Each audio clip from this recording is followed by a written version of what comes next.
Hi everyone, my name is Roger Ngong.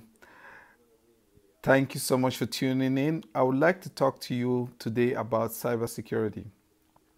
So, what is cybersecurity really? Well, cybersecurity is about protecting yourself in the web and making sure that um, you are not vulnerable to some of the threats that exist out there.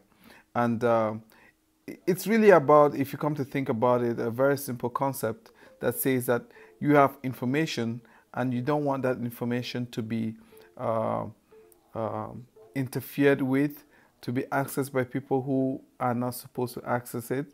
You do want the people who are supposed to access it to be able to access it at any time they want and when you do authorize them. So I think that those are the building stones, right? So you have confidentiality, you have integrity, and then you also have availability of information.